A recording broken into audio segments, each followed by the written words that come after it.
Akin na nga yan.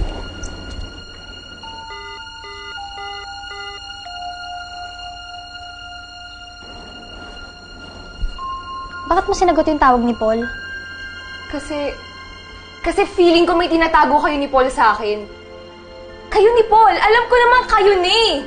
Kaya lately, naiilang ka sa akin. Tapos ayaw mo magstay dito sa bahay. Tapos wala kang ginawa kundi tumingin sa orasan kung nandito ka kasi gusto mo na umalis agad. Alam mo, nakakalata ko kayo eh. What?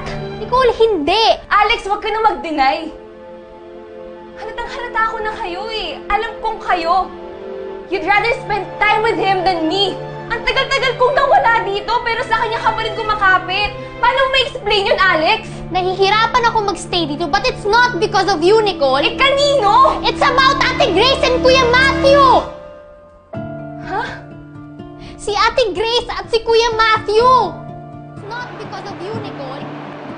Si Alex na. Akala mo umuwi na yan. Baka naman meron silang away mag-best friend. Wala silang pakialaman. Basta dali, kailangan ko tingnan si Nicole.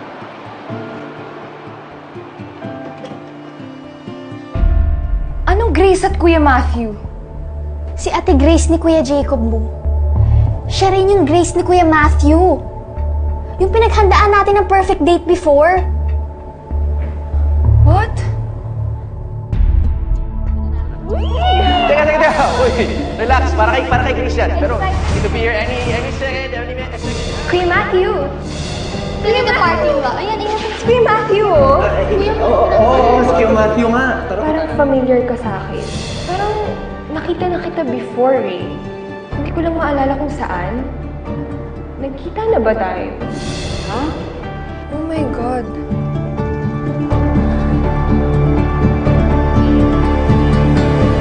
Nicole? Oh, Alex.